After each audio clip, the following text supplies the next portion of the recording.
The story begins as we see a boy named Pei, who rushes to get to work. We learn he's just an average guy, who got a normal job after graduating from college, but he finds his boss to be toxic. He makes it to the train station, and the doors are about to close, but he charges in, and manages to get on just in time.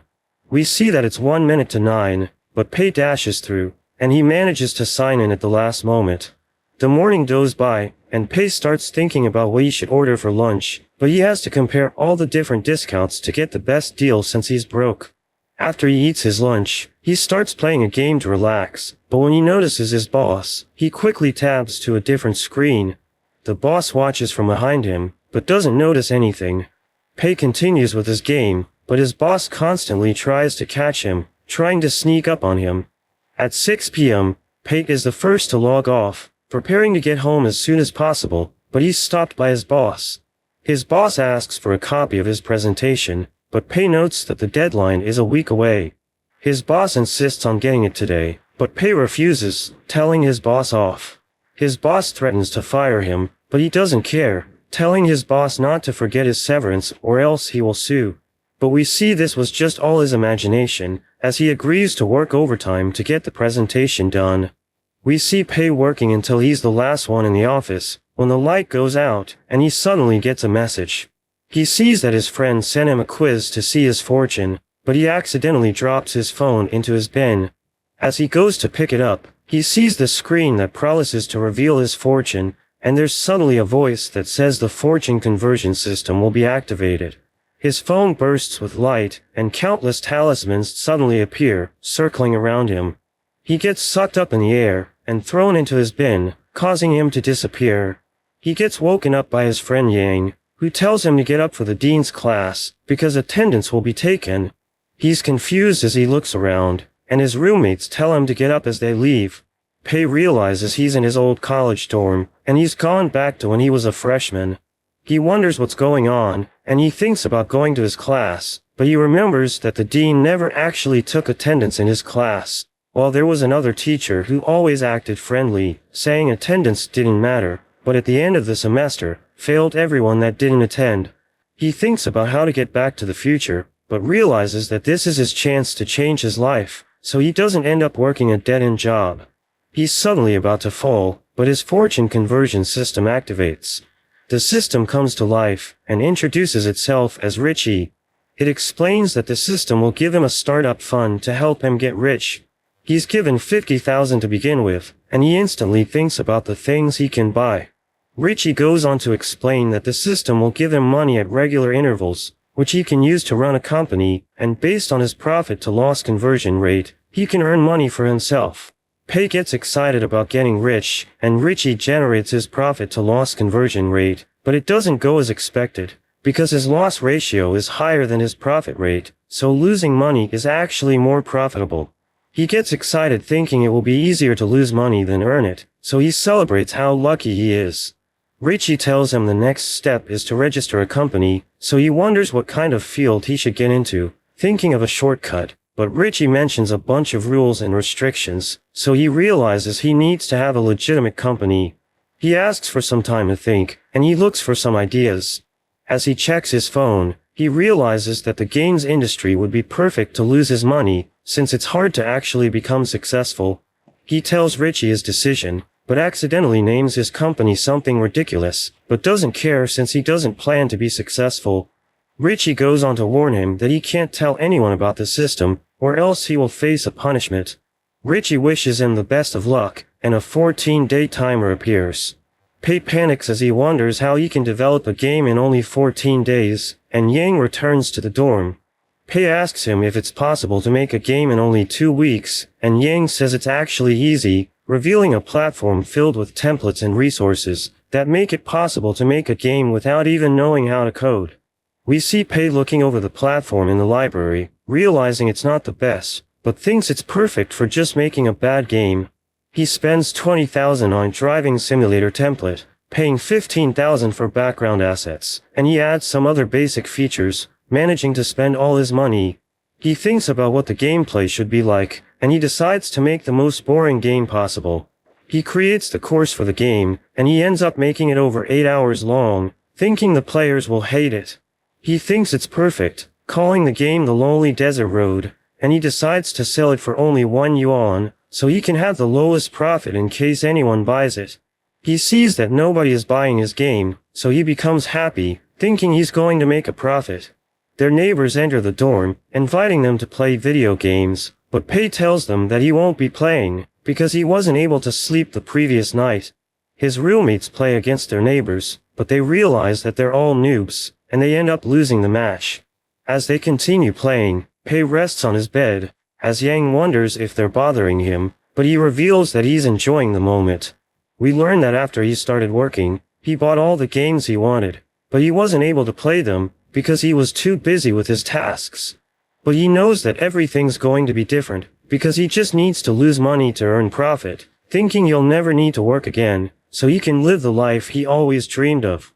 We meet the content creator Chow, and we learn that he's popular for covering bad games in his channel, but he's struggling to make money because he can't find a sponsor.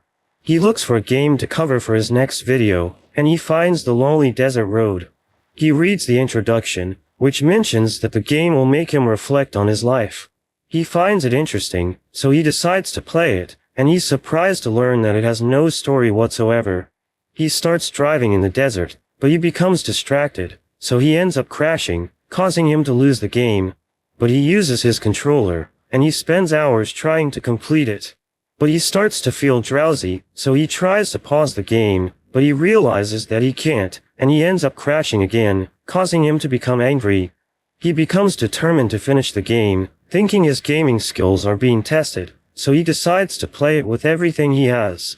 But he still struggles to clear it, and he's now frustrated, thinking about giving up, but a notification mentions that there's something waiting for him at the finish line. So he becomes curious, and he continues playing for hours, as he starts reflecting on his life, thinking he has achieved enlightenment.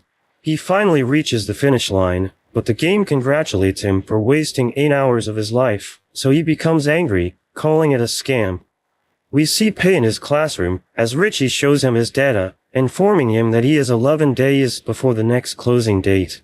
He thinks he's about to make a fortune, because nobody's downloading his game, but at that moment, he hears his classmates talking about it, realizing it has gone viral. So he rushes back home, wondering why people are buying it, and he checks his laptop, realizing that it has become incredibly popular, because Chow covered it in his channel. Pei watches his video, as he tells his viewers not to play Lonely Desert Road, calling it the most boring game in history, and he mentions that it congratulated him for wasting his time. But this made people curious, so they started buying the game. Yang invites Pei to play it, saying they should give it a try, but he refuses, and he notes that the situation is bad, because he wants his game to flop. So he changes its description, trying to convince the players to ask for a refund, but they tell him that the procedure is tedious, so they decide to let him keep the money. A few days later, we learn that Yang has been playing the game, but he wonders how it became viral, saying it's terrible, but people can't stop playing it. Pei mentions that it wasn't meant to be played, and he falls into despair, knowing he's going to earn less. We cut to a man named Lee, who is the owner of a large gaming company.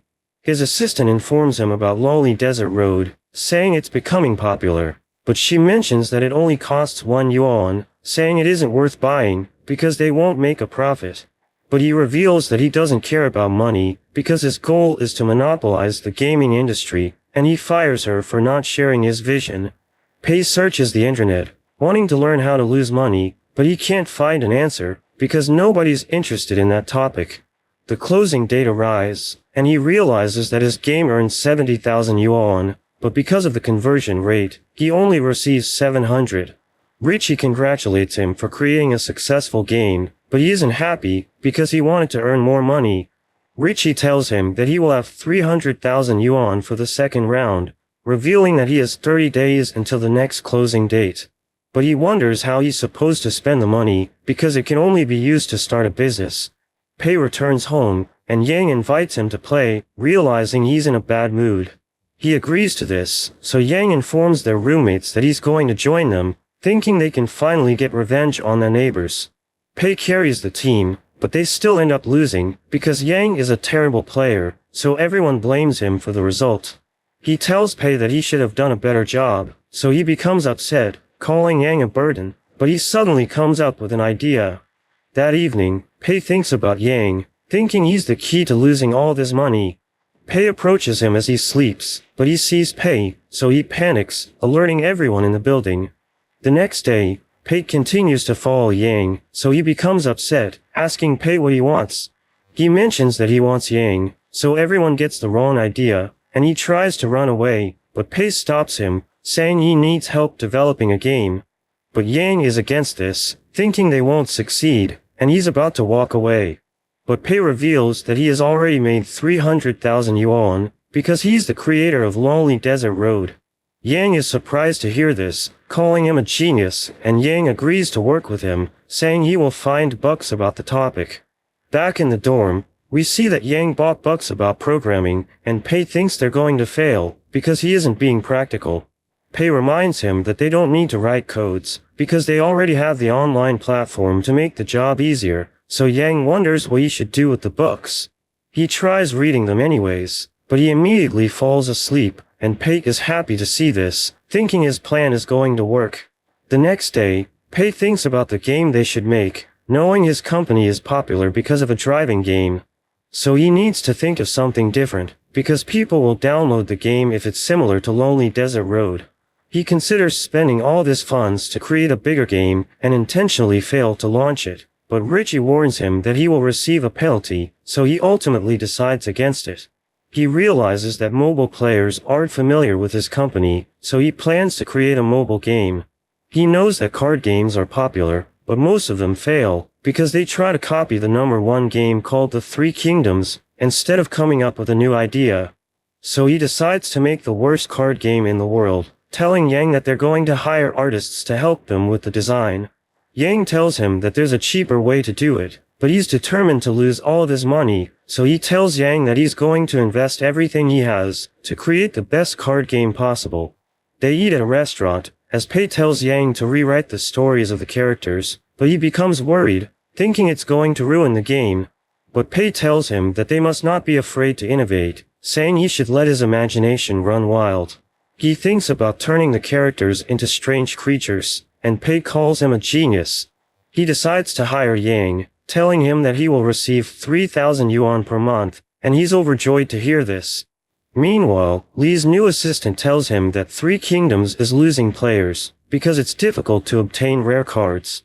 But he explains that the game won't be addictive if they change this, saying card games are on the decline, so they should just let it be. Li's assistant confirms this, and he mentions that Pei's company is planning to copy Three Kingdoms, saying there's no creativity whatsoever. But Li reveals that he was the one who picked the theme for their game, thinking his assistant is questioning his creativity, so he decides to fire him. We return to Pei, as he laughs at Yang's ideas, thinking their game is going to be ridiculous. He checks his laptop, wanting to hire a rookie artist to create ugly designs, and he finds someone interesting, thinking he's going to help them fail. The next day, Yang suggests turning the characters into girls, but Pei rejects the idea, thinking it could make their game successful. So he explains that he doesn't want the characters to lose their uniqueness, and Yang believes him, as he notes that Yang is an idiot. They ride a boat, as Pei tells Yang that they must prioritize the concept design, so he suggests hiring a great artist, but Pei is against this, because he doesn't want them to succeed. He believes that Pei doesn't want the artist to steal the spotlight, thinking Pei wants him to shine, so he mentions that they should prioritize gameplay over design. He offers to do the drawing, but Pei is against this, because he wants to waste money on a rookie artist. They have a heated argument, but the boat becomes unstable, causing it to capsize, as they realize that their guide is drowning. So they decide to save him, but he tells them to leave, blaming them for what happened. Pei tells Yang about the artist he found, and we see that he draws chibi characters. Pei convinces Yang that hiring him would be a good idea, saying it will create a unique style that will make their game stand out. Yang asks for his contact details, so Pei reveals that his name is Jin, and they decide to have a meeting with him. During the video call, Yang tells Jin about their plan, as Pei explains that they need him to design the 50 characters in the game, saying he can have full artistic freedom, but they don't want him to draw chibis. He wonders why they want to hire him, because he specializes in drawing chibis, so Pei tells him that they see potential in him. He agrees to do it, but he mentions that his price is 2,000 yuan for each character. Yang becomes upset, thinking it's too expensive, but Pei tells him that the price is too low, saying they're willing to pay him 3,500 yuan for his unique art style. He's surprised to hear this, thinking it's more than enough, but Richie warns Pei that unreasonably increasing the price is against the rules. So he tells Jen that it will include the amendment fees, and Jin agrees to this, as Richie withdraws the warning, thinking the price is reasonable. But we learn that he doesn't plan to ask for amendments. He tells Jen that he can do whatever he wants with the art style, because they believe in him, saying he has 2 weeks to complete the task. After the meeting, Yang comments that he doesn't like Jen, because he has a bad attitude, but Pei explains that he could be an introvert. Pei tells Yang to handle the art designs, while he works on the gameplay, saying they will be busy in the coming days. But we learn that he ordered Yang to monitor Jin, because he wants the drawing to be as ugly as possible, thinking they won't work well together.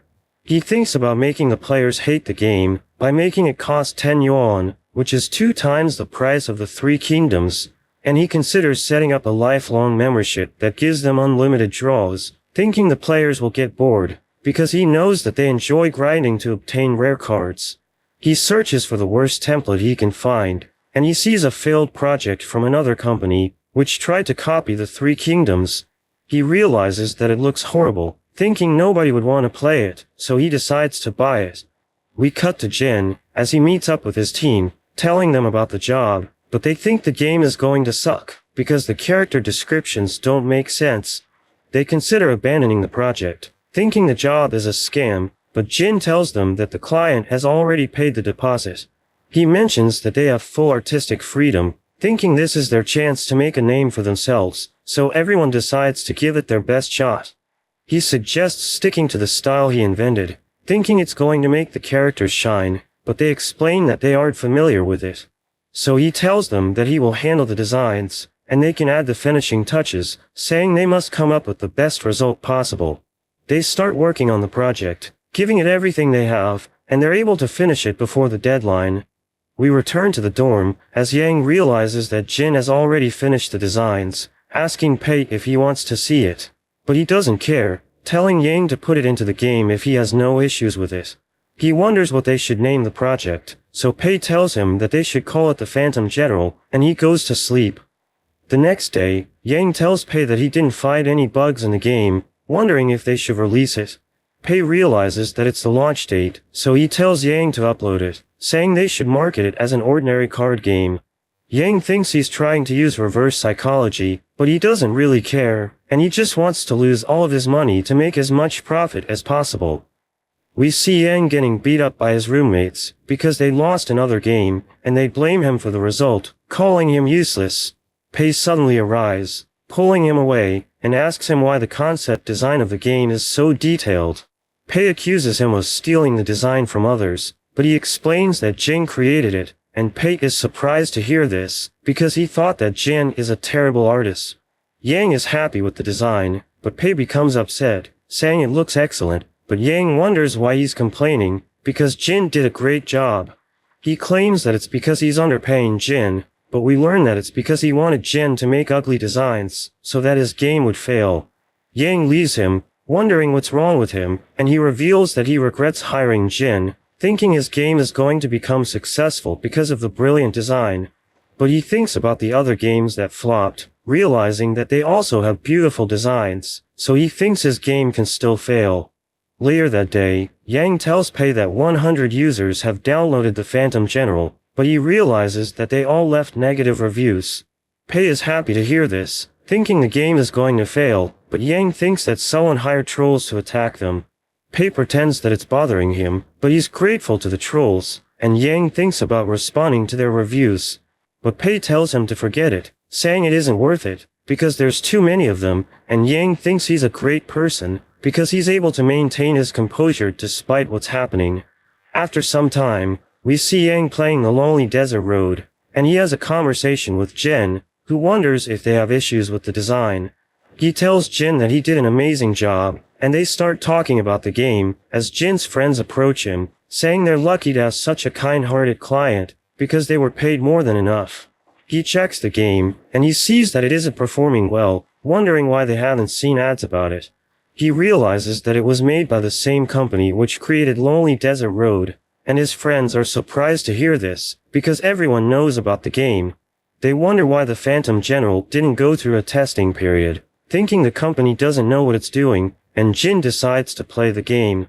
He notes that the gameplay is basic, and he's astonished by his own design, thinking it's making the game stand out.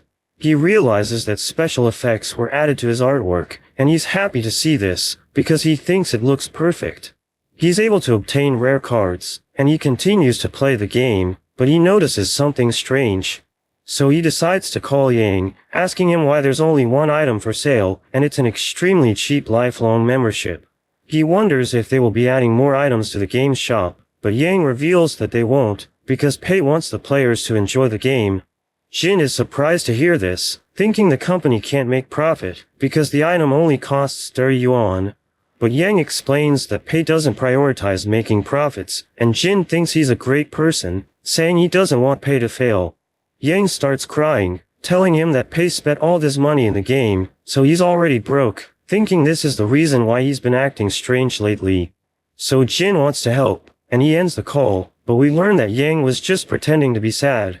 Jin meets up with his team, and they're surprised to learn that Pei doesn't prioritize making profits.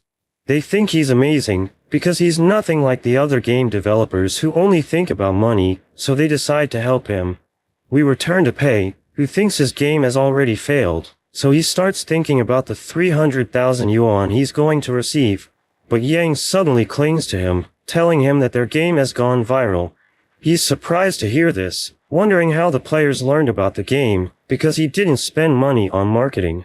He checks his phone, and he realizes that the game has been flooded with positive reviews, so he wonders why it's performing well. He realizes that the customers like the concept design, so he decides to call Jin, asking him if he promoted the game on the internet. We learn that Jin shared it with other artists, who thought his designs are impressive, and he's surprised that the experts loved his artwork, but he wants to help advertise the game. His friends wonder why he wants to do this, knowing he hates socializing with people, so he tells them that he wants Pei to succeed, because he's an amazing person. So Jin tells everyone about the game, telling them that it was created by a kind-hearted person, so they decide to support it, leaving positive reviews, and causing it to go viral. Pei wonders why he did this, because he wasn't paid to advertise the game, but he explains that he really wants Pei to succeed. He becomes sad, realizing that he's going to earn less, but he thanks Jin for helping him anyway. Jin feels good, thinking Pei is really happy because his game is successful, but Yang thinks about the negative reviews, wondering who hired the internet trolls. We cut to Li, as his new assistant informs him that the Phantom General is about to surpass the Three Kingdoms. We learn that he was the one who hired the internet trolls, and Li thinks that Pei chose to copy the Three Kingdoms, because he wants to prove that he's better than Li. He thinks he's being targeted, so he wants to acquire Pei's company, saying it's time to proceed with their plan. We see Pei in the restroom, making sure that no one is watching him, and he calls the customer service representative, telling her that he wants his game to be removed from the recommended list. She explains that this is a strange request, saying she needs to talk to her superiors, but Richie suddenly appears, telling him he's breaking the rules, so he ends the call.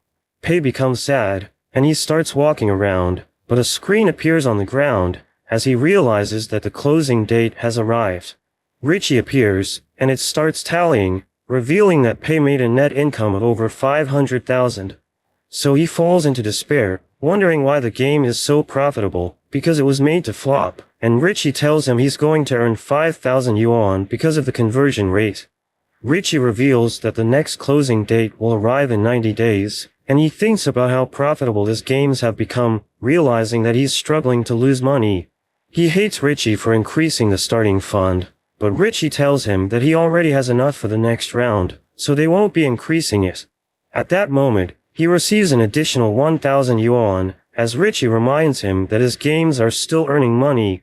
We return to Li, as he tells his assistant that Pei's company has grabbed his attention, so he's willing to spend money to acquire it. Pei is watching a soccer game, when he suddenly receives a call from Yang, who tells him that Lee wants to buy their company. So he becomes overjoyed, thinking about accepting it, but he receives a warning, because he isn't allowed to sell his company, so he's forced to reject the offer. But Yang tells him that Lee is offering millions of yuan to buy their company, and he becomes devastated, but he still tells Yang to refuse it. Lee offers to invest in their company, but Pei explains that he doesn't need it, because he has more than enough money at his disposal, asking Yang if he can invest in Lee's company instead. Lee learns about this, so he becomes upset, thinking Pei is trying to humiliate him, and he starts seeing Pei as his rival. We see Pei and Yang eating in a restaurant, as Yang wonders why Pei isn't in a mood, reminding him that his games are profitable. He refuses to talk about it, but we learn that it's because his games have earned 6 million yuan, wondering how he can spend all of it in 3 months. Yang says he's going to pay the bills, and he calls the waitress, as Pei realizes that Yang is richer than him. Yang is surprised to see the bill, thinking it's too expensive, so he asks Pei if he can get reimbursed for the meal, and Pei comes up with an idea. So he tells Yang to wait for him, and he leaves the restaurant. Pei calls Richie, wondering if he can file the meal as a company team building exercise, and Richie tells him that he can, because it doesn't go against the rules. So he becomes happy, wondering if he can also file a claim for his daily expenses, but Richie tells him it's prohibited. He returns to Yang, saying he's going to pay for the meal, and they watch the news, as the reporter announces that a new integrated system has been invented. Yang realizes that the technology is advancing, thinking they should make a more complex game in the future, but Pei thinks they can't do it, because they lack the knowledge. But this gives him an idea, saying they should hire more people, and he becomes excited, thinking it will cost him a fortune to pay for them. He admits that he doesn't know how to run a company, so they think it's time to hire an assistant. Moments later, Pei suggests going to a headhunting agency to recruit someone, and Yang hopes that their company can become the leader in the industry. We see a large company called the Fiery Sky Studio, as its producer Joe checks the performance of the employees. He realizes that an employee named Lin is about to be laid off, but he calls his subordinate, saying she should be allowed to stay in the company. At that moment, Lin enters the room, telling him that she wants to resign, so he becomes sad, wondering why she's doing this. She explains that she wants to achieve her dreams, and the company isn't the right place for her, but she thanks him for looking after her. After she leaves, he calls his client, saying he just completed his task, and he assures his client that Lin will stop dreaming of making games. We see Pei and Yang in a headhunting agency, as they meet a man named Lawrence, saying they want to hire someone. But he thinks they are worth his time, telling them that his services are expensive. But Pei reveals that he's willing to pay his assistant 400,000 yuan a year, so Lawrence immediately decides to entertain them. He starts asking for the details, and Pei explains that he wants a female secretary who can help him with trivial matters, because he wants someone pretty to brighten up his mood. Lawrence shows him the resume of a girl named Lulu, saying she has an impressive background, but Yang wonders why she left her job. So Lawrence explains that she doesn't want to work under a man, but he thinks that she will agree to work with Pei, because he's nothing like her past employers, and he immediately decides to hire her. As they're about to leave the building, they see Lin watching news about the Phantom General, but Pei tells her that the game is trash. So she becomes upset, saying it wasn't created for profit, as she mentions that it's a good game. He explains that the design is terrible, but she tells him that he knows nothing. Pei leaves the building, and Lawrence asks Lin if she's looking for a job, so she tells him that she wants to work for the company that created the Phantom General. He tells her that Pei is the owner of the company, so she immediately runs after him, but she isn't able to catch up to him, and she realizes she just missed her chance to land her dream job.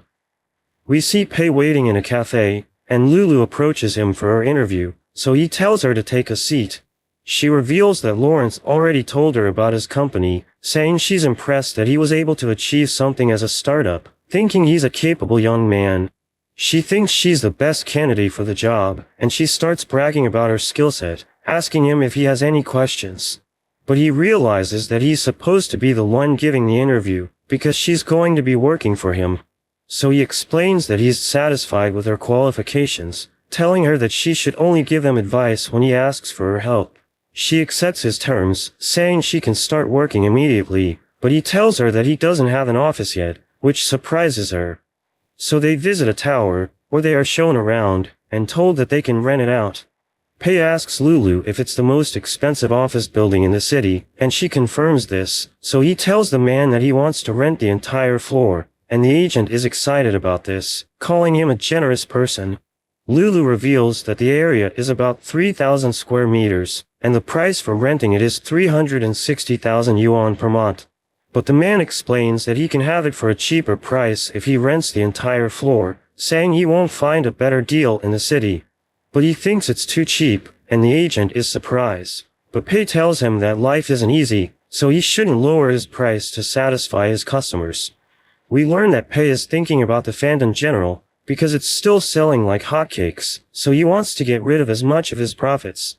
The man is overjoyed to hear this, and Pei tells him to draft the contract, as he thinks about how much he has spent for the first month, thinking his move is brilliant. Moments later, Lulu tells Pei that the rental procedure has been completed, so they need to purchase the office supplies. She shows him the list of items they need to buy, but he tells her that they need to promote a good working environment for the team, saying the items are too cheap. She asks him about their budget, so he tells her that he's willing to spend 2 million yuan, but Richie warns him that he's going against the rules, so he lowers it to 800,000 instead. Lulu thinks it's more than enough, and he tells her to buy the best office supplies she can find, saying they need to give their employees the best experience possible. But she asks him about his office, so he tells her to spare no cost, and she decides to rent a unit for him, giving him the keycard to access it. He realizes that this is a great idea, because he won't be able to return to his dorm if he works overtime, and Richie thinks this is reasonable, so he starts relaxing in his unit. Lulu shows him the recruitment policy, but he thinks it's too strict, telling her to change it, because he wants to attract the most useless employees in the world. But she warns him that they could end up hiring people who can't make games, and he realizes that his plan is flawed, because he'll be going against the rules if the employees can't produce a game, so he tells her that he's going to hire the game developers himself. But she advises him to change the way he looks, and he asks her if he can file a claim for his clothes, so she explains that he can, saying a proper suit is necessary for business meetings. So he decides to buy the most expensive suits he can find, and he realizes that he's doing great, thinking he's going to lose all of his money at this rate. He decides to hire another person without talent, and he thinks about hiring the laziest person in his school. He goes to a computer shop, where we see a boy named Bell, who is a gaming addict, and we learn that he was expelled from his school because of his poor academic performance. Pei thinks it's reasonable to recruit a veteran gamer, so he approaches Bell, saying he wants to hire him as a game designer, and Bell looks at him, thinking he's a scammer, so Ba tells him to go away. But he gives Bell money, saying he can have it as a salary advance, and this makes him interested. Pei tells him that they have excellent computers in the company, saying he can play there during his free time. But Ba reveals that he doesn't know how to develop games, so Pei explains that he has faith in Bell's gaming experience, asking him if he wants to develop the greatest game in the world. Bell accepts his offer, so he tells Bao to report in 2 days, and he becomes overjoyed, because he always wanted to be a game developer. The next day, Pei meets a man named Huang, who is practicing for the interview, so Pei approaches him, asking him if he's going to apply for the company. Pei pretends that he's also an applicant, asking Huang why he's late for the interview, so he reveals that he is currently employed, and he thought about applying during his lunch break, because he isn't happy with his job. The elevator opens, and he meets his superior named Lu, who thinks he isn't going to make it, because Pei's company has strict requirements. He enters the elevator with Pei, and they start talking about Lu, so Bell reveals that he's the lead game designer, thinking his background is impressive, so Bell thinks he isn't going to get the job. But as they reach the office, the employees greet Pei, causing Bell to become surprised, and he starts interviewing Bell, revealing that he's the CEO of the company. He tells Bao that he's the person they're looking for, asking him about his expected salary, so he explains that he isn't getting paid much, saying 2,000 yuan per month should be enough. But Pei reminds him that the cost of living is expensive, explaining that 2,000 yuan isn't enough to cover his expenses. So Pei offers to pay him double that amount, and he's overjoyed to hear this, saying he will sacrifice everything for the company. Later that day, Lulu approaches him, telling him that a girl wants to see him, and we see that it's Len, as she asks him if his goal is to make money, but he denies this, so she thinks he's perfect, thinking he's doing this for passion, and he asks Lulu about her, so she reveals that she was a terrible employee at her last company, but this makes him decide to hire her. Back in the dorm, Pei's roommates wonder where he is, because they haven't seen him for days.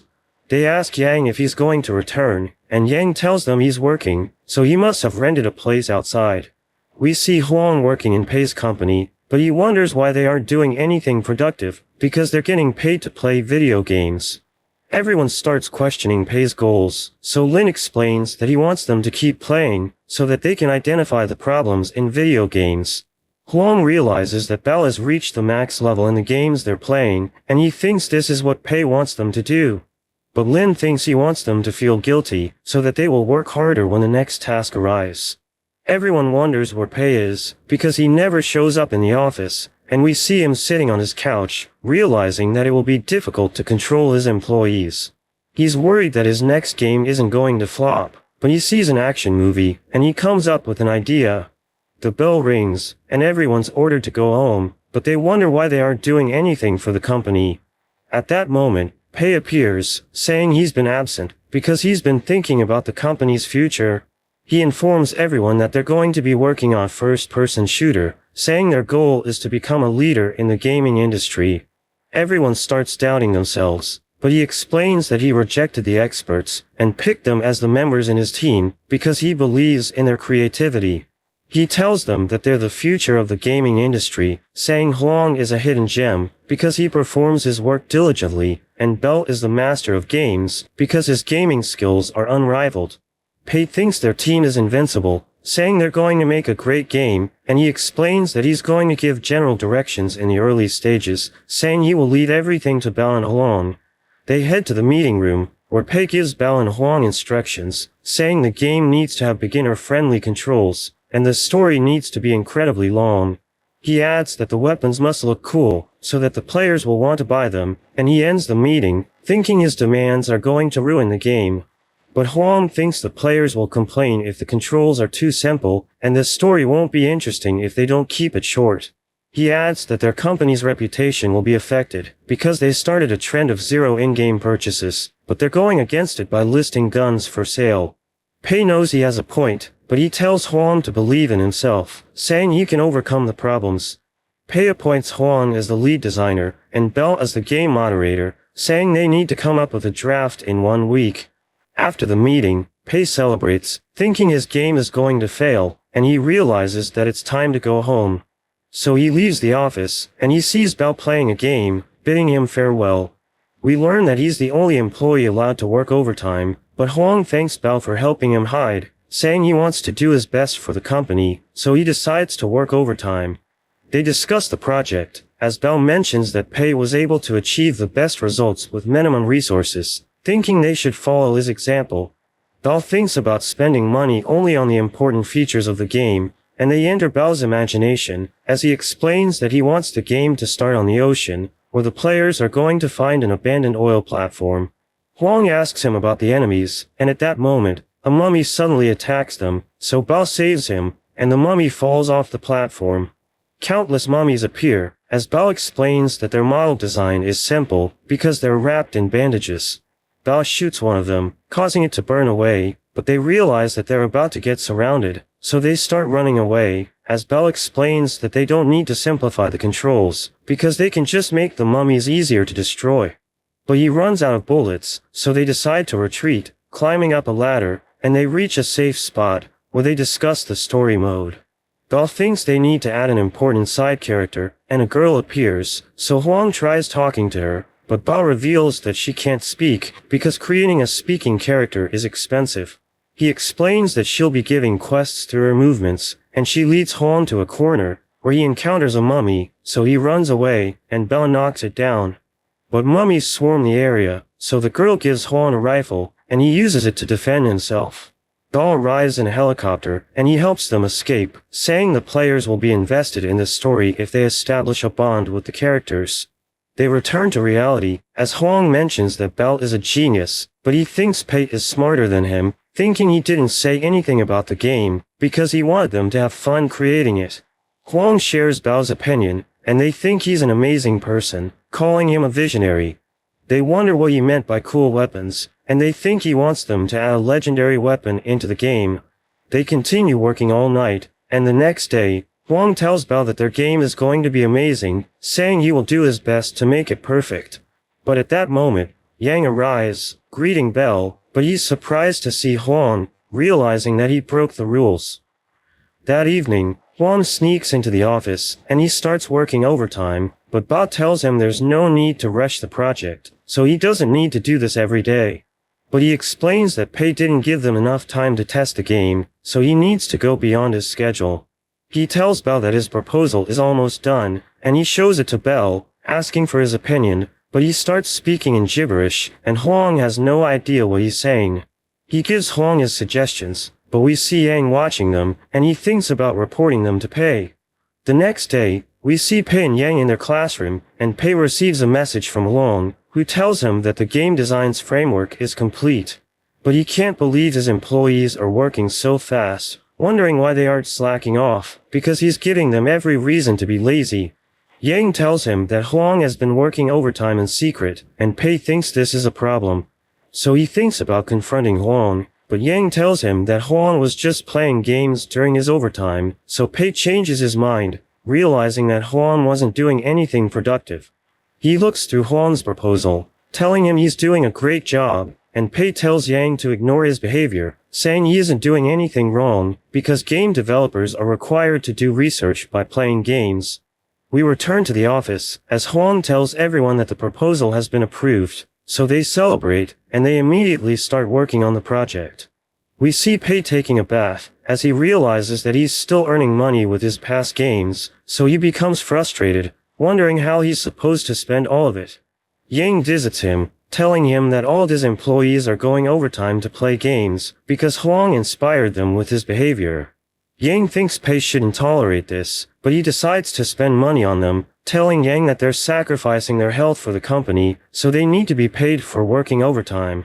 Yang thinks he's an amazing person, but he explains that he's just giving them what they deserve, and he thinks they need to be treated better, so he comes up with an idea.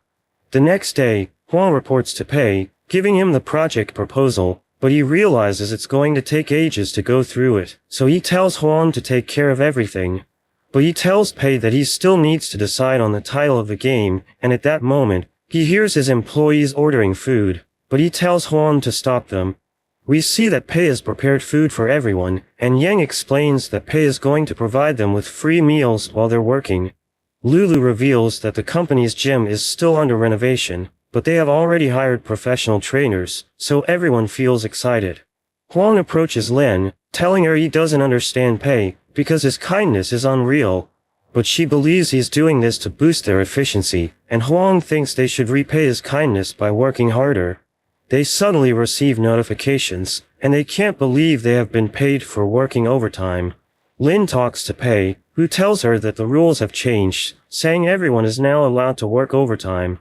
He tells her that they will be compensated for going beyond their schedule, but she refuses to accept the payment, so he asks her why she's rejecting it. She says she doesn't want it, but he explains that she deserves to be paid for working overtime, telling her not to turn him down, and she becomes flustered, so she ends up accepting it. Everyone asks her if she turned him down, but she says she can't do it, and they start crying, thinking they're lucky to have an incredible boss. Bao thinks Pei didn't give them time to test the game, because he believes in their capabilities, so they're determined not to let him down. Pei wonders how he's supposed to spend all of his money, and he shows Bao the materials they'll be buying for the project, asking for his opinion. We learn that they're going to spend 670,000 yuan for the game, and Bao thinks it's reasonable, saying it should be enough to cover everything they need. But Pei tells him they shouldn't cut costs, reminding him about his dream to create the perfect game, and he realizes that they need to spend more. Pei tells him to double the budget, and he suggests buying a server, which costs over 500,000 yuan. Pei thinks it's a great idea, and he tells Bao to focus on the game development, saying they can buy the server after the game is released. Meanwhile, Li talks to Zhou, who who asks him what they should do about Pei, seeing him as their common enemy. So Lee tells Joe to acquire Pei's employees, thinking his company won't be able to survive without them. Lee's assistant tells him that Pei's employees are pathetic, but he's willing to do anything it takes to destroy Pei's company, so he decides to proceed with his plan anyway. We see Bao watching a video about first-person shooter games, but Huang interrupts him, saying everyone is waiting for him to approve the documents.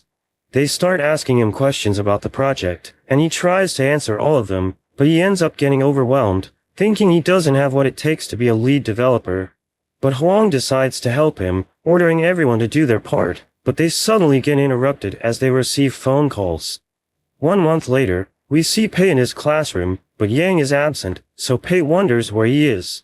He suddenly receives a call from Yang, who tells him that the Fiery Sky Studio is poaching their employees, and he can't believe this is happening, so he rushes out of the class.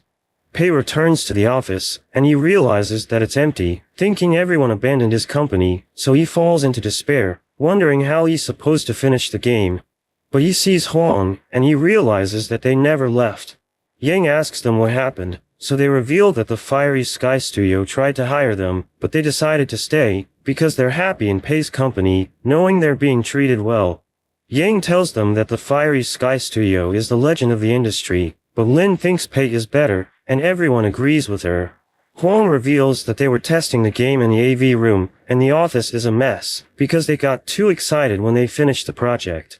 Pei can't believe they have already completed the game, and they show it to him, revealing that it's called Project Oil Rig, and he can't believe his team was able to produce this, thinking it has great potential. Huang explains that they still need to polish the game, saying they have a month to fix everything. But Pei wants to stop them from working on the project, thinking it's a good idea to have a team-building activity, because they'll be wasting time and money. So he tells everyone about his plan, but Lulu interrupts him, and Lee's assistant appears. Everyone recognizes him, and Huang warns Pei that he tried to poach them, but he greets Pei, saying he learned about Pei's greatness when he talked to the others. He says he wants to leave Lee's company to join him, so Pei becomes confused, because he thought Lee's assistant was working with the Fiery Sky Studio. But he explains that Lee is behind the mess, saying he's doing everything in his power to bring Pei down. He thinks Lee might be able to help him fail, but he notices that everyone's upset, so he decides to reject Lee's assistant. We see everyone training in the gym, and they start talking about the team-building activity, wondering where they're going. Lin mentions that she wants to visit the Fiery Sky Studio, because she wants them to meet Pei, thinking he's the real deal. But he overhears this, so he decides to grant her wish, saying they will visit her previous employer, and their trip will have a budget of 450,000 yuan. But we learn that he's doing this to demoralize his team, knowing his company is no match for the Fiery Sky Studio. Everyone has a meal together, as Pei tells them about the plan, saying the company will pay for everything. But he realizes that they won't be staying at a luxury hotel, and he asks Lulu about this, so she explains that Lin told her that the budget is only 150,000. So he realizes that Lin misheard him, but he decides to stick with it, thinking Richie might stop him if he increases the budget. He tells Yang to ask questions in the Fiery Sky Studio, saying he wants to know their past mistakes, and Yang agrees to do it. We see Joe in his office, as his assistant approaches him, telling him that Pei's company has arrived to visit them. He doesn't want to meet Pei, thinking he's a fool, but his assistant disagrees, reminding Joe that he was able to create successful games, so Joe tells her to let him in. She allows Pei's group to enter, showing them around the company, and they're amazed by the facilities, as Pei realizes that it would cost millions of yuan to build it. Pei meets Joe, and they greet each other, but Joe notes that Pei is wearing an expensive suit, realizing that he looks capable. So Joe starts seeing him as a threat, but all he can think about is wasting money, thinking he should invite Joe to eat at an expensive restaurant. Joe offers to show him around, because the company is so big that he might get lost, and Joe starts boasting about their facilities, telling Pei that he can learn from them. He offers to give Pei a limited edition doll, and he checks his collection, but Pei's team arrives, and they start insulting the studio, thinking Pei's company is better. But they realize Joe is listening to them, and he sees Lin, realizing she has decided to join Pei. He calls his employees, and they have a meeting together, as Yang asks Joe if he's giving his workers overtime pay, because they're going beyond their schedule. But he denies this, and they are happy to hear this, as Yang realizes that he isn't treating them well. His assistant introduces them to Pei's team, and she starts bragging about the games produced by their studio, saying Lin was a bad employee, so she never deserved to be in their company. But Pei explains that she's now working as his director, and he orders her to tell everyone about their company. So she explains that Pei isn't like the other game developers, saying Lonely Desert Road went viral, because it was able to do something other games weren't able to accomplish.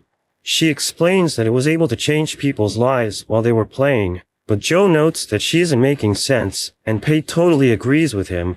She adds that the Phantom General is successful because of Pei's foresight, saying he challenged the industry's taboo by making the purchasable items extremely cheap. Joe admits that she has a point, and she calls Pei a genius, before returning to her seat. Joe delivers his speech, saying all their games are classics, so there's no need to talk about them, and he shows everyone the new game they're developing, called Bullet Mark.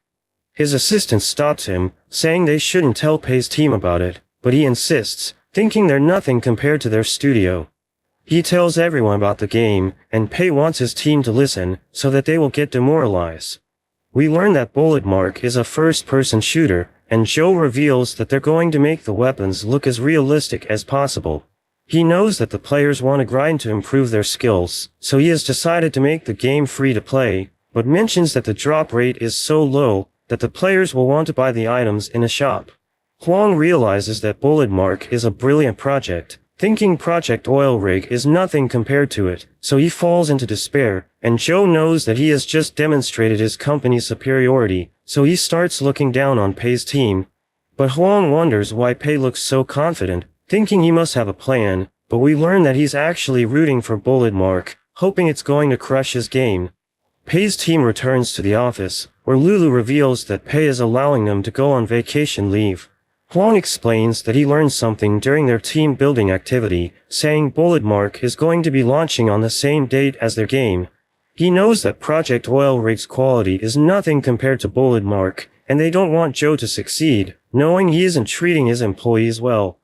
Huang implores everyone not to go on vacation, because he wants to improve the quality of their game, and they believe Pei arranged the team building activity so that they will be aware of their competition. They love their company, and they want Pei to succeed, so they decide to do their best to surpass Bullet Mark.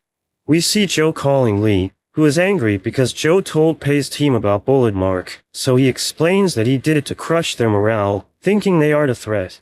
But Lee tells him not to underestimate Pei, because he's more dangerous than he looks, so Joe promises to deal with him. We return to the office, where everyone works on improving the game. Bell gives suggestions on how to enhance the gameplay, but one of his co-workers tells him that Project Oil Rig is already better than most games. So Lin explains that they shouldn't follow the trend, because Pei is a trailblazer in the gaming industry. Lulu receives a call from Pei, who explains that he'll be busy for the entire week, and she promises to take care of everything while he's gone. Lin thinks he's busy promoting the game, and Huang reveals that they're done with the project, so they need to test it again. Bao decides to do it, and he has a pleasant experience, thinking the game is perfect. Meanwhile, Pei has just finished his exams, and Richie gives him a report, which mentions that the next closing date is 25 days away, and he still has 361,000 yuan in his account. He knows he's doing well, and he thinks about wasting all the money so that he can make a fortune. So he calls Lulu, telling her to arrange another team building activity, and he promises that everyone's going to have fun, saying they will spend 361,000 for the event. We see the team in a private cinema, and they watch a movie together, but it suddenly cuts to a recording, and Pei realizes that the team has a surprise for him. They tell him that Project Oil Rig has been completed, and they're all looking forward to launching it right away. But Pei panics, because he thinks it's going to do well if it's launched before Bullet Mark. So he tells everyone they shouldn't release the game yet, but Richie warns him that he isn't allowed to delay the launch for no reason. So he explains that they should celebrate before launching the game, and they decide to have a party, as Pei asks Lulu about the vacation days he gave them, but Yang tells him that they decided to work instead, so they were able to finish the project ahead of schedule.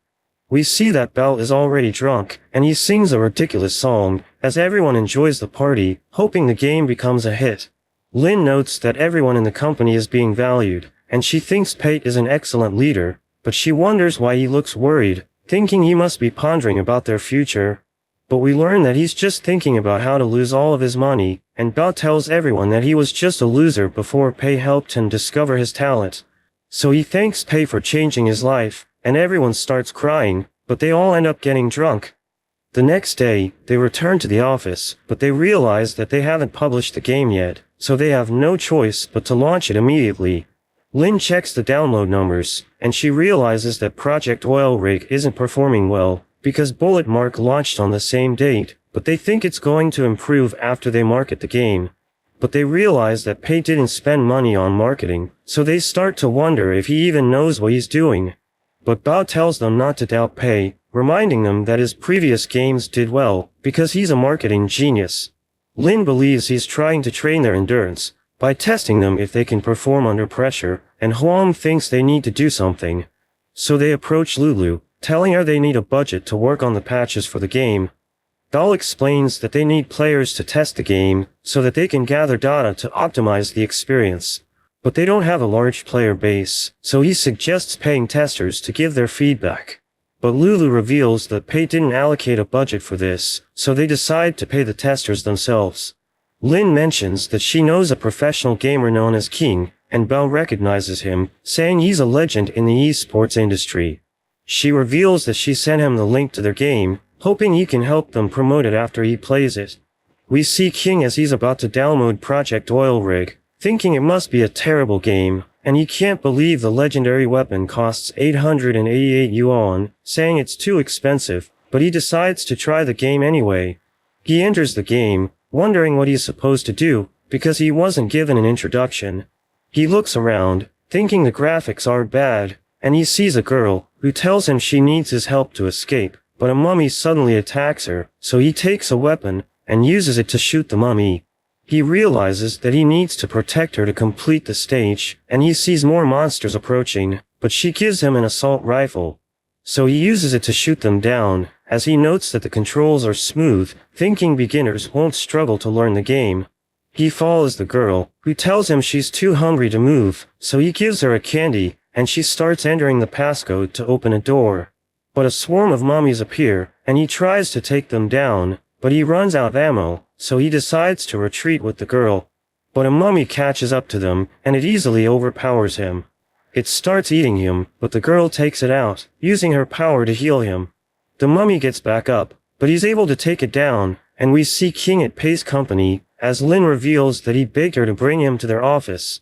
He reveals that he finished the story mode, by climbing the tower to reach the helicopter, and he thinks the game is amazing, saying he loves everything about it. He thinks Bullet Mark is overrated, because it lacks originality, thinking it's nothing compared to Project Oil Rig. They thank him for appreciating the game, and Lin offers to give him the legendary weapon called the Karen, but he tells her he already bought it. He mentions that it looks cool, but he thinks the name sounds boring, saying they should call it the Mega Holy Gun, but they think it sounds ridiculous. He asks them why there's only one item for sale in the shop, so they tell him it was Pei's idea, because he wanted to sell a legendary weapon in the game. But they thought about the lower class weapons, and Pei didn't mention anything about them, so the team decided to make the other weapons free. Lin offers to pay him for testing the game, but he refuses, saying he wants their game to succeed, so he's going to cover it in his live stream. We see Pei in his classroom, as Yang tells him that Project Oil Rig isn't doing well, so he should return to their office after the exam. He thinks everyone is depressed because the game failed, thinking he needs to cheer them up when he returns, but he's actually happy, knowing he's going to make a fortune. But Yang tells him that the game is gaining traction, saying it could go viral, so he becomes worried, thinking his game is going to become successful again. Pei returns to the office, and he notes that everyone appears to be on the edge, thinking Yang must have lied to him, but they suddenly surround him, telling him that the game has gone viral, and they congratulate him as they start celebrating their success. He returns to his office, and he wonders why the game didn't fail, thinking his employees must have advertised it in secret. Huang gives him an analysis, explaining that it contains the factors that contributed to the game's success. So he reads it, realizing that King promoted the game because he loved everything about it, saying the controls are beginner friendly, and it even has a great story mode. But Pei thinks this doesn't make sense, because he came up with those concepts, thinking the players are going to hate it, so he realizes that he's the reason why his game didn't fail. Pei's team thinks he's brilliant, because he decided the game's direction from the beginning, and his ideas made the game stand out. Pei walks past them, and he appears to be depressed, but they think he's cool, because he can stay calm and collected despite everything that's happening. We see Pei on a terrace, and we learn that he went through the comments of the players, realizing that they all loved his game. He reveals that he made 400,000 from the Kirin alone, and he knows that his game is still gaining traction, so he could end up making millions before the next closing date.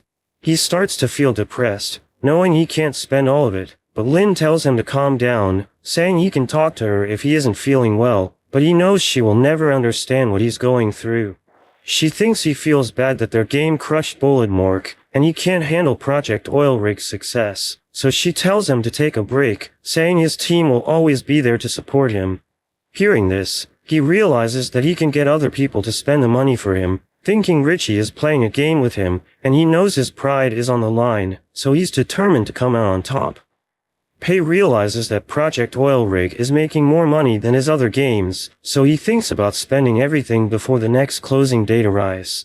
He notes that he has over 1 million yuan in his account, and he tries to think of a solution. Richie suddenly appears, and Pei mentions that he wants to update his games, so he needs to spend money for it. But Richie tells him that they have a rule, which mentions that he needs to add microtransactions if he updates a game. So he changes his mind, and he considers giving half of the game's profit as a bonus to his employees, but Richie explains that it's against the rules, because he's being too generous. So he thinks about implementing a claiming quota for them instead, and Richie allows it, asking him about the amount.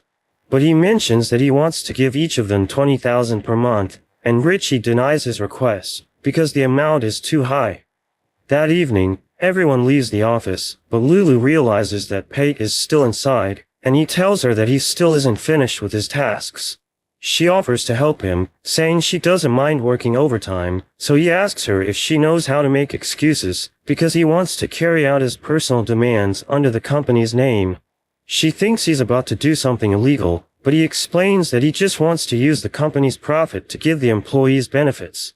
So she decides to help him, and he explains that he wanted to share the company's profit with his employees, but someone set a limit for him. He asks for her advice, so she suggests sharing 50% of the profit as a project bonus, saying it sounds reasonable. He asks her if he can implement a special claiming system, so she tells him there's a solution, saying it's reasonable to give 3,500 yuan per month for each employee. But he explains that he wants to give them more, so she suggests giving each of them a 1,000 yuan shopping card, and he realizes she's brilliant, thinking she's the best member of his team. The next day, Lulu gives him a budget report, and he goes through it, thinking he's finally able to outsmart the system. Richie examines it, saying it doesn't go against the rules, but he mentions that being thrifty is a virtue. Pei goes out with his team, and he tells them that they can each claim up to 3,500 yuan, saying he'll even give them gift cards, so they can buy anything they want. They start shopping, as Pei notes that he has 2 hours left before the closing time, so they need to spend money fast. He points them to the flagship store of the Shamla company, and they decide to check it out, realizing that it's filled with interesting gadgets. Huang considers buying a laptop, but he mentions that the company's computer is better, so he thinks he doesn't need it. But Pei tells him that it offers him convenience, because he can use it to work anywhere he wants. Pei approaches an employee named Ming, who is checking out a gaming phone, but he thinks it's too expensive, saying his phone is still in good condition. So Pei reminds him that the company will pay for it, telling him he's going to need it when they develop mobile games. Bao looks at gaming equipment, and he mentions that he has already spent all this money, so Pei tells him he's doing great. Pei approaches Lin, asking her what she wants to buy, but Yang runs past him, and Pei asks him why he's only taking phone cases.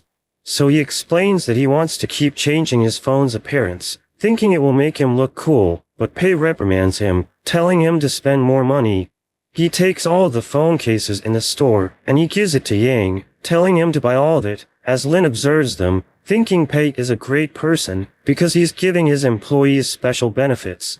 Moments later, Lulu tells Pate that everyone has achieved their spending target, and he thinks about all the money they spent, realizing it's not enough. So he asks her if he can use the company's money to buy what he wants, and she tells him he can buy items that can improve his work efficiency.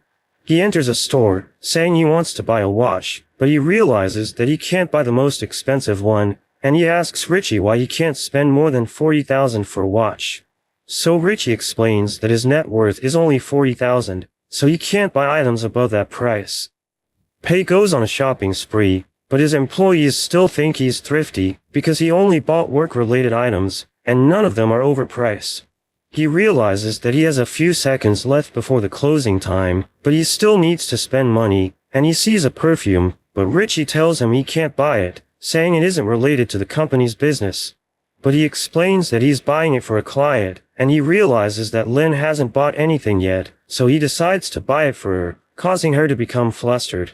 Richie examines her, and he realizes that she has a net worth of 10 billion yuan, because she's the heiress of the Shema Group.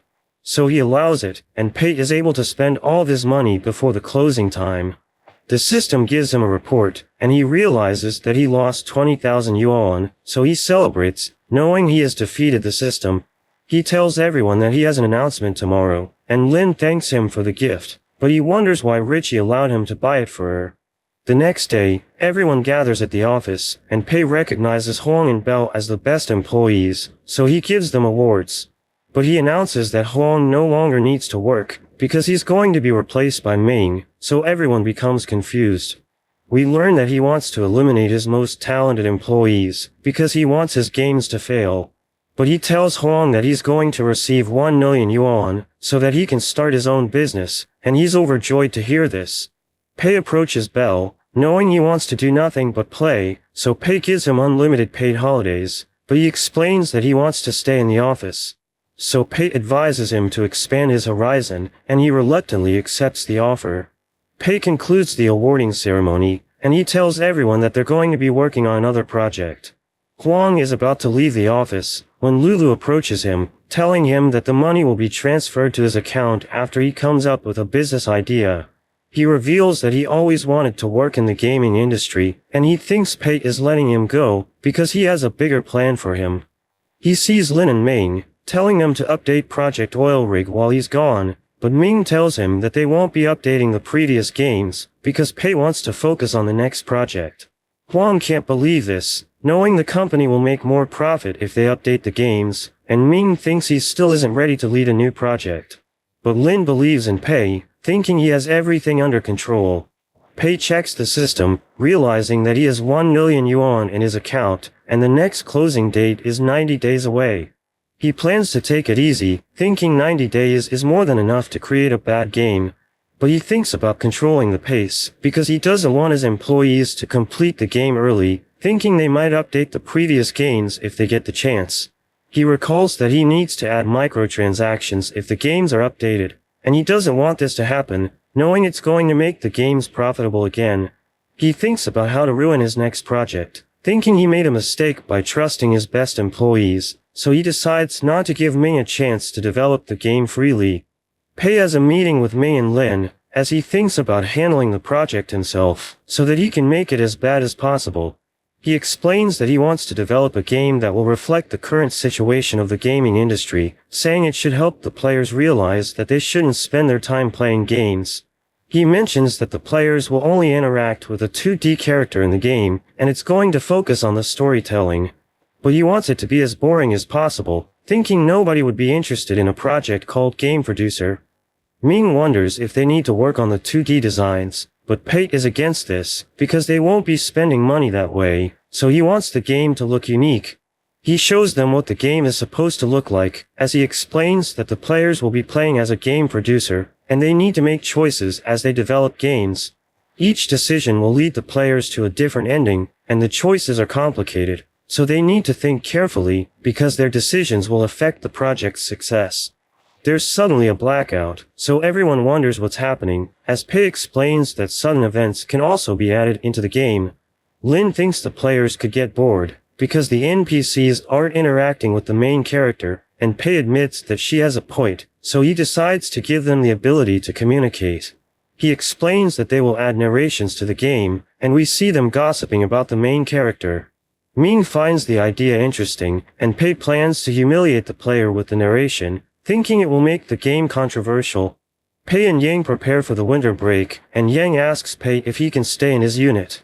Pei grants his request, but asks him why he isn't going home for the vacation, so he explains that everyone's still working in the company, so he wants to do his part. But Pei tells him that he should enjoy his winter break because he is still a student. We cut to Ming, as he tries to record the voices for the game, but he's doing a terrible job, and the technician reveals that it's been 3 hours, but they still haven't made progress.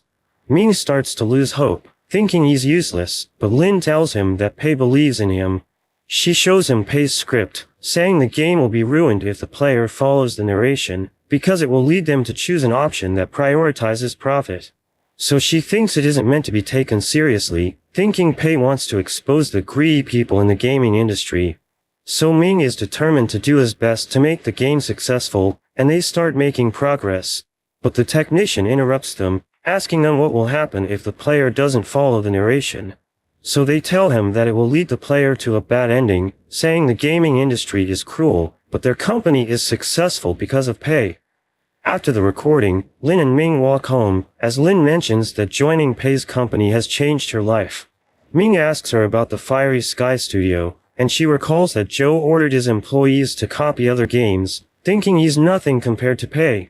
She wants the public to learn about the industry's bad practices, so she's looking forward to their game's release. After the holidays, Belle returns to Pei, who realizes that Belle is in terrible shape, so Pei wonders what happened to him, because he thought Belle was enjoying his vacation. He begs Pei to let him work again, saying he feels empty because he can't pursue his passion.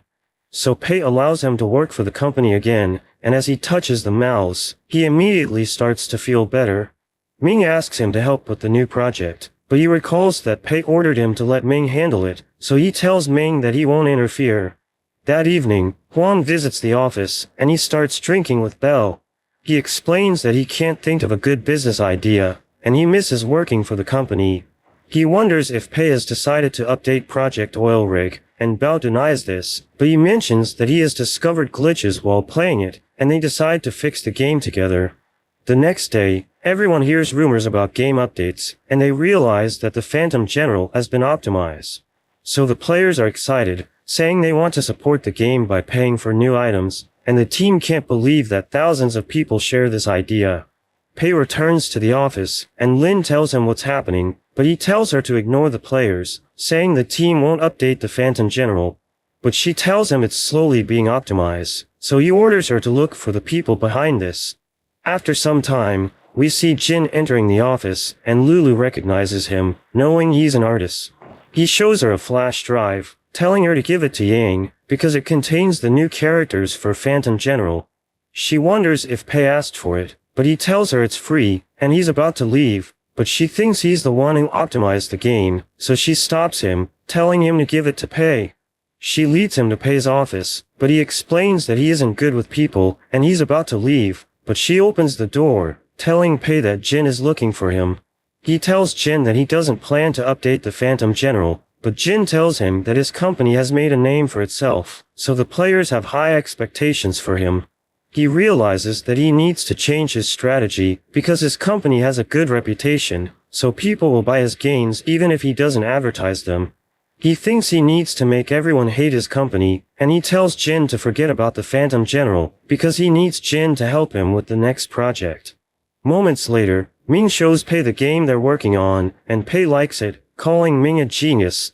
He mentions that they will publish the game on April Fool's Day, and he gives Ming a marketing plan, telling him to give it to Lin, but he becomes confused, because he thought Pei hated marketing.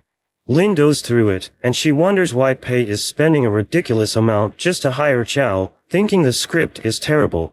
She recalls that Chow covered the Lonely Desert Road, and Ming finds this strange, because Pei has never hired an influencer to cover his games without playing it. We see Chow as he continues to create content, but we learn that his channel isn't doing well, and he's running out of games to cover. He subtly receives a message from Lin, who reveals that she has an offer for him, and he becomes excited, thinking about charging 1,500 for his services. But he thinks his price is too expensive. She gives him a call, and she tells him that their company needs his help to promote the game they're working on, saying they're willing to pay him 10,000 yuan. He can't believe this is happening, asking her about the task, but she gives him a script, telling him to recommend the game to everyone. He doesn't seem to like the job, because he's famous for roasting games, and he's about to decline, but she raises the price to 20,000. So he asks her if he can play the game first, but she tells him that they will only give him 10 seconds of footage from the game, and that's all he's going to be working with. He knows that his reputation will be ruined if he accepts the job, so he tells her to find someone else. But she explains that they're willing to pay him 50,000, and this absolutely blows his mind, so he decides to accept the job anyway. He checks the footage from the game, thinking it's trash, so he immediately regrets his decision, but he receives 50,000 yuan from Pei's company. He recognizes it as the company behind Lonely Desert Road, thinking Pei hired him to get revenge because he roasted the game in the past. He knows he's going to lose his integrity after he finishes the job, but he knows he needs money, so he decides to swallow his pride. Lin returns to the office, and she sees Huan and Belle working overtime, realizing they're optimizing the previous games, but Belle asks her not to tell Pei, and she promises not to say anything. She reveals that the new game will be published tomorrow, thinking it's going to perform well, but she's afraid that the players might find it boring. So Belle explains that it's natural for game developers to feel this way, because they already know how the story is going to end. He thinks the players will enjoy the game, but he isn't sure if it's going to make profit, because it's ahead of its time, so the game could end up flopping, but he admires Pei for taking such a huge risk. On April Fool's Day, Chow releases an ad for the game producer, and he praises it, saying it's an amazing game. He tells everyone to buy it, and the video ends with Pei calling the players idiots. The team doesn't like it, but Pei thinks it's brilliant, and Lulu reveals that the people aren't happy with the ad. They know that the company paid Chow to create it, thinking they ruined his reputation, so they're planning to boycott the game, but Pei notes that everything is going according to his plan. Yang mentions that only a few players downloaded the game producer, because everyone hates their company, and Ming blames himself, thinking he has failed Pei. Huang appears with an editor named Hoon, and he explains that she will interview everyone, thinking this is their chance to save the company's reputation. But during her show, we see that she exaggerated the news, making it look like Pei is a terrible boss, and Lin sees this, so she becomes upset. We learn that Hoon's company is working with Li, and her boss ordered her to turn Pei into a public enemy. But later that day, Lin confronts Hoon, telling her to stop reporting fake news, and they start to argue.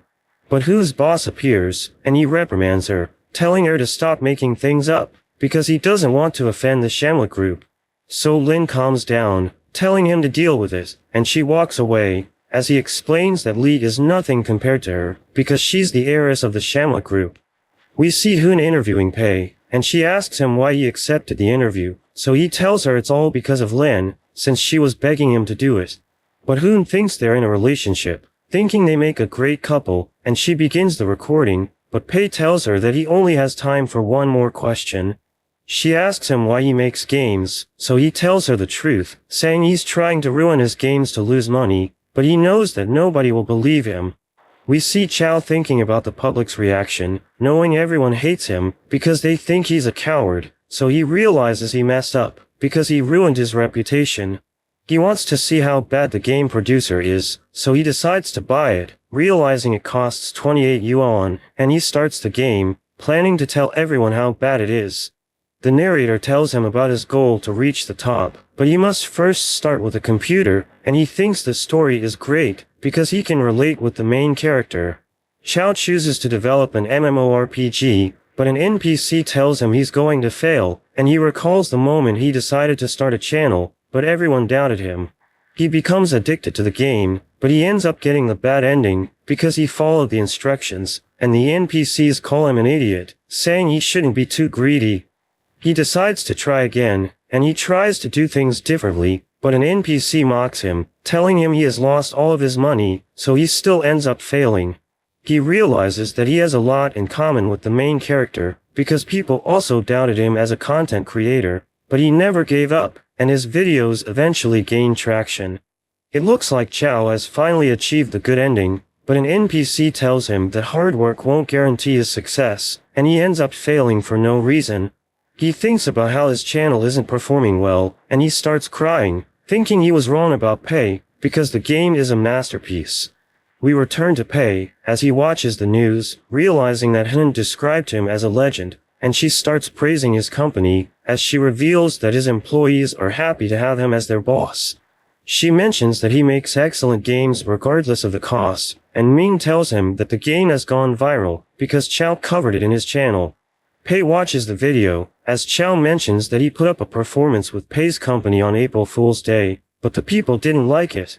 He explains that everyone has been copying short videos to attract attention, and he mentions that he created the ad to expose what's wrong with shorts.